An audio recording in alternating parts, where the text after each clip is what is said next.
no event about self-love would be complete without an investigation into heartbreak. We've all been there. It sucks. But now we're going to find out how that works and why heartbreak impacts us so much and what we can do about it. So Sophie and I have the greatest of pleasures of bringing Lottie, who we're going to be talking to her. She's a neuroscientist, and we're going to be talking to her about the neuroscience of heartbreak. Okay, so please put your hands together for Lottie. I wonder if you could perhaps maybe start us off with a little explanation of oxytocin? Oxytocin, yeah, absolutely. So I'm going to try and break this down because it is neuroscience. Some of you may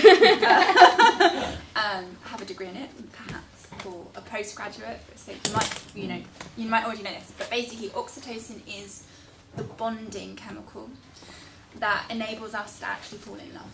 So without it, we wouldn't be here. So it is a good thing. Unfortunately, when you're heartbroken, it is very much implicated. And as a neuroscientist, for me, I was very interested in how we can find an antidote to that oxytocin withdrawal.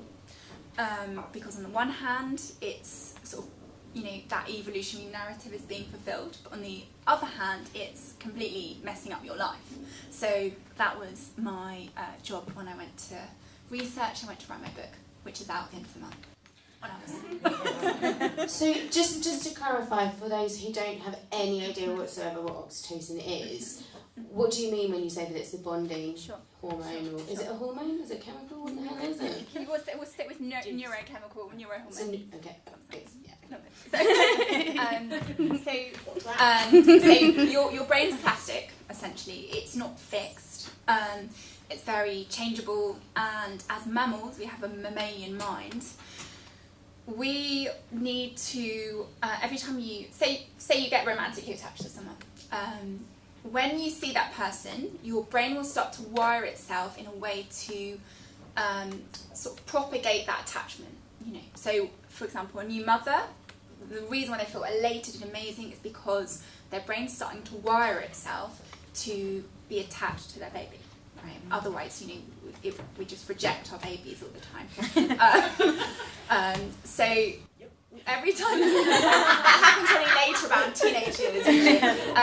So when this happens, you get a little hit of oxytocin, and you're bonded, and you're more and more bonded, so that when you see your romantic interest, you get a bit of a rush of oxytocin, a bit of dopamine.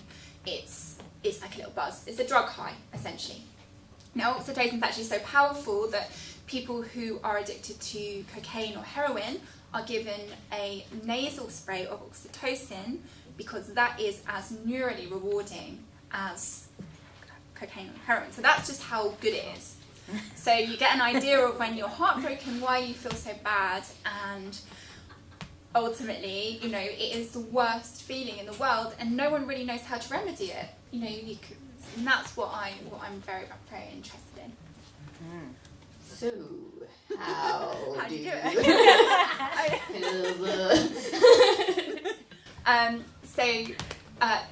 There are lots of different ways, and it really has to be multifaceted, and you have to see, the mind-body link as a serious thing. So the number one way I've kind of researched is to use your evolutionary pharmacy.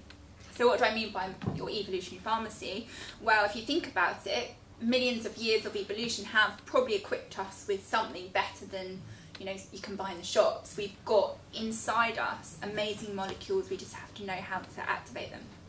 So the most powerful one, in my opinion, and the one I sort of anecdotally found amazing, was our endogenous morphine system, which is beta endorphins, which are released by exercise, which isn't very alluring, but exercise comes without the come down, without the high and the low. It has a multi-systemic benefit, and also you've got that other thing relating back to self-love, that if you exercise, you will look better on a very superficial level, which will in turn, it's self-propagating, you boost your self-esteem, you have more poker chips to play with, as they say about self-esteem, and there is no downside to exercise. And different exercise activate different types of neurochemicals. Some have a more excitatory effect, some have a more inhibitory effect.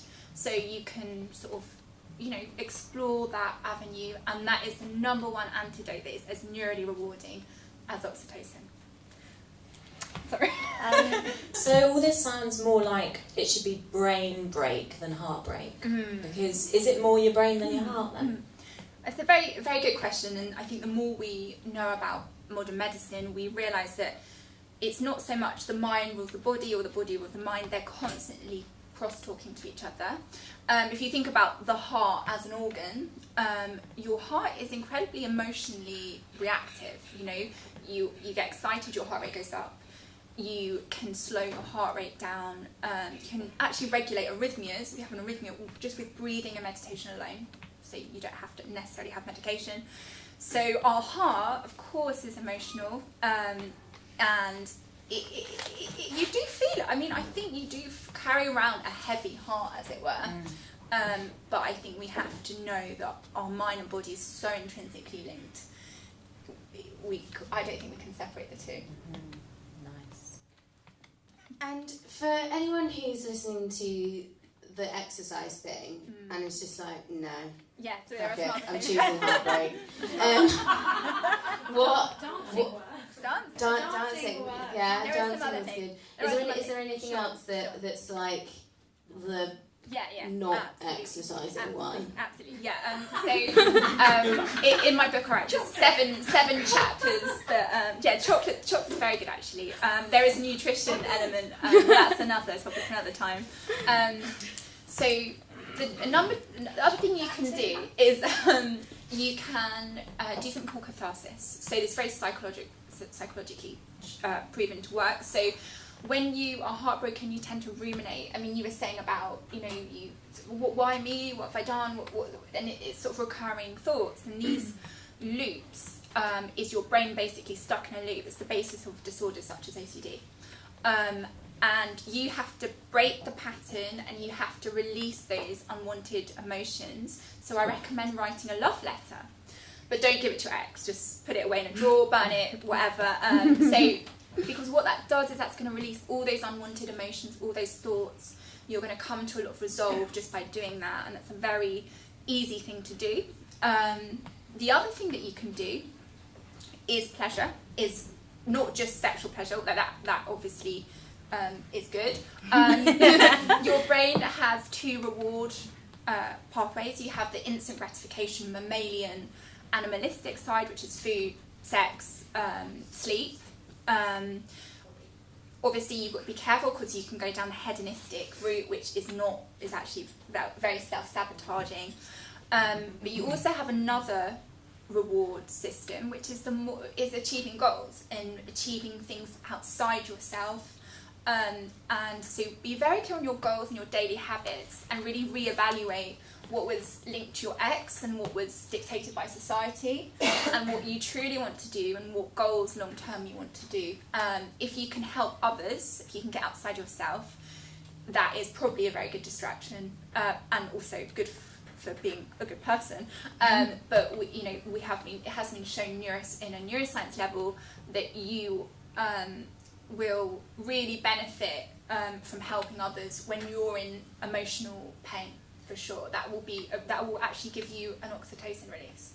Also, small animals, being out in nature, anything like that has been shown. Puppies, get a puppy. That has been shown to really, really sort of assist oxytocin release, for sure. So the whole rebound, like just desperately seeking oxytocin elsewhere, doesn't really work. That's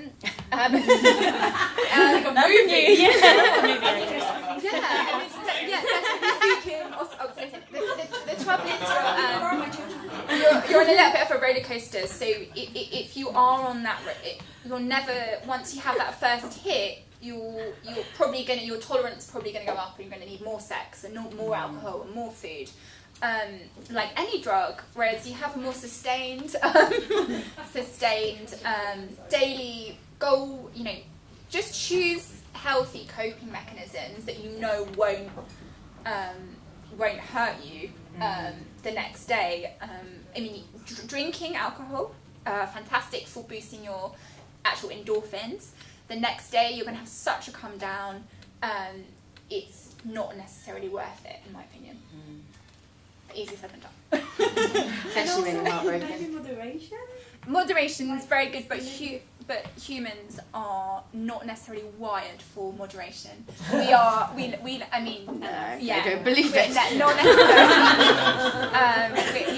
Self-discipline is a real struggle for humans, and if you think about the way society is, take food for an example. We live in an obesogenic society.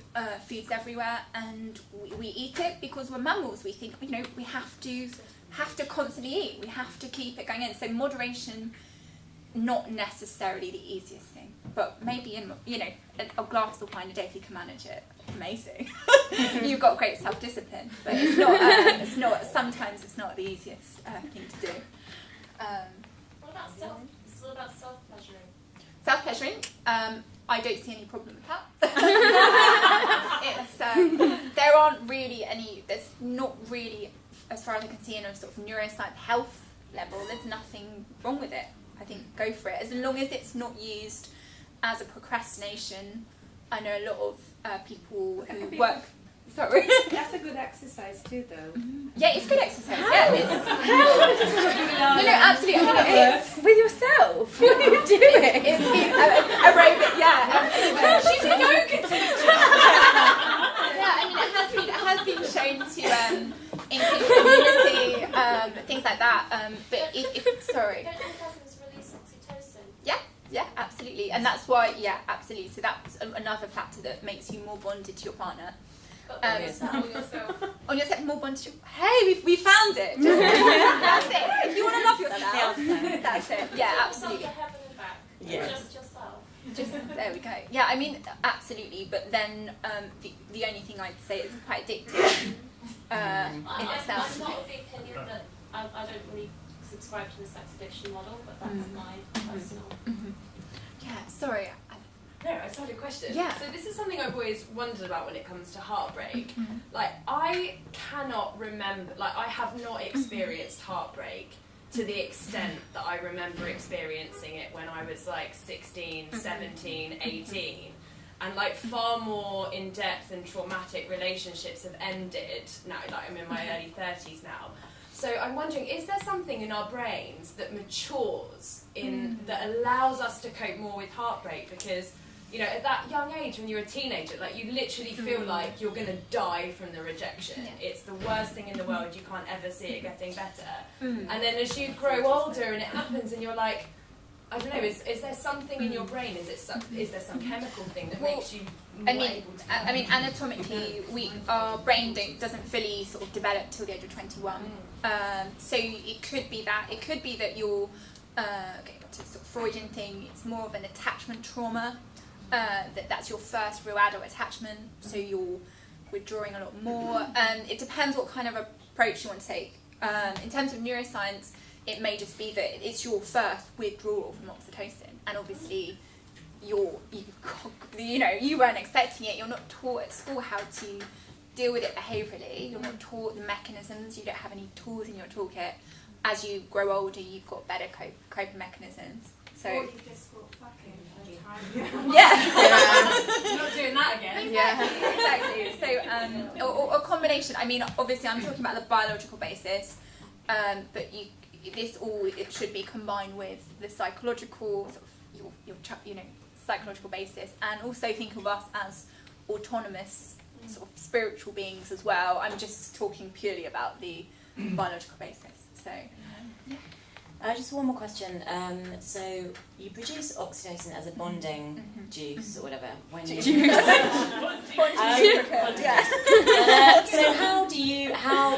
what is love is what I'm asking. So how do you know who is going to produce the most juice, and is the juice producer right? How do you know? It's such an interesting question because I mean, this is an interesting thing because my best friend said, I look at my exes and none of them in your audience, so it's fine. And she was like, I feel like repulsed. Like if I had to think about, and she was like, why is that? And I was like, oh, that should be the closing chapter. But why at the time was I like so attached to them? I don't. That's a very good topic on attraction, right? And what makes us more attracted to people than others. That's such a good question. I'll have to answer that in the next one. Because I'm very interested. Because the things that attract you to people aren't necessarily the things that are best. You might be attracted to, say, a narcissist or someone that's not good for you, but you can't keep yourself away. That's a very good question. Sure. Sorry. Is it to do with familiarity as well? Because obviously, in order to have that kind of horniness, like familiarity is the opposite. Yeah, I mean, they say like genetically you go for people that there's two opposing schools of thought, that you either go for people that are very genetically similar to you, or you go for someone genetically opposite to you, so that your gene pool when you have children is wider. So that means your children have more scope for being protected from diseases, right? So you're more hardy. Think of like a mongrel, absolutely, versus a pedigree. They're hardier. So there's two schools of thought on what makes us attracted to people. I think a lot of society, you might be. It depends how influenced you're by society and what conventionally should be attractive or is attractive, or how. So it's a very good question that's on all tiers really of. Fab. Okay, so final question then. How does all this fit in with self-love and our relationship with ourselves? Fantastic. So one of my chapters in my book is this idea that we think of nature versus nurture. Which is it? Is it a combination of both? I make the argument that it doesn't really matter. The most important thing is that we re-nurture ourselves, and we see heartbreak as a catalyst, a significant life event that is a catalyst for change and a catalyst to re-nurture ourselves. So you have to, I would say, to sort of self-parent yourself, where you're disciplined but compassionate. So you're achieving your goals, but you are also kind if you don't achieve your goals. And that's probably, in terms of neuroscience, going to give you the most brain rewards and make you the happiest and help you recover the fastest from your oxytocin withdrawal. So yeah, it does tie into that, because the way out of heartbreak is re-loving yourself, and you can do that by re-nurturing, for sure. And that will be rewarding in itself. Your brain will like that. Fab. Like it when the brain likes things. Yeah. Great. Okay. Thank you very much, My Lottie. pleasure. We will have a Q&A at the end of the second half. So if you have any more questions, we can revisit them then. What time is it? You've still got 10 minutes if you want to take questions now. Oh yeah. Okay. If anyone has any other questions, yes, Lucy. Have you seen the research by the Kinsey Institute? They've done a lot of research on the nature of oxytocin and childhood development. Have you? No. Please. I can send you links, and I'm not an expert. When I attended a conference in Prague last year, they did a whole presentation on the nature of oxytocin and how it relates to childhood development. Sure. When we're not given the right amount of oxytocin. Yeah. Sure. And they also talked about the role of oxytocin and vasopressin in intimate bonding relationships. Sure. So it's really interesting. In terms of childhood trauma and being oxytocin deprived, I have read some interesting studies that basically say your long-term, it's quite a depressing study, sorry, but linking to what you're saying, if you're deprived of oxytocin as a child, they've shown it in very depressing sort of hospital studies where Russian babies, so I won't go into it, but basically their long-term risk of things like cardiovascular disease, type 2 diabetes was the same as if you had all the other risk factors of, say, obesity and family history. So it's very interesting, going back to that mind-body link, that we do need oxytocin. It seems to be very good for us. So childhood, giving your children love and being securely attached to your children is incredibly important. That is for sure, absolutely. So I feel like when you go through heartbreak, one of the most frustrating things is all the people around you having an opinion on what you should do and how you should behave. And I just wondered if there was any kind of scientific basis of any kind for the whole kind of story of, oh, it's too soon. Oh, if you've had a relationship for like 5 years, then it's going to take you at least 2 years to get over it. Or, Right. you know, everyone's got an opinion about, oh, you're moving on too soon. You shouldn't do that. You know, I was just wondering whether Is there like an ideal time? whether there is any scientific basis whatsoever Between as like there should be an ideal time after a breakup you have to yourself to That's like such reset. a good point. That's it. What do you think? Couple of days? Can you tell us Couple of hours? I do think, like, I just do think you need a little bit of time on your own after a trauma. If you didn't really like them anyway and then they're gone, whatever, move on. But if you are genuinely heartbroken, I mean, I don't want to be that friend. But I have had mates who are just like, you know, straight back in, and it's like, I just don't think that you've had enough time to really allow it to kind of, you know, properly resonate. Sure. I think it also needs to depend on the nature of the relationship. Because if the relationship was good, then it ends on good terms, that's fine. If the relationship was traumatic and there's healing involved, then it's completely I think you need to give yourself time. And often relationship dies about a year before you actually finish them. When you actually get out of it, you're so ready to go. That does happen as well. Like, it's gone stale and then, you know what I mean? Then as soon as you're out, you're like, get in. Like, Cool. Thank you. Fab. Okay, so thank you very much.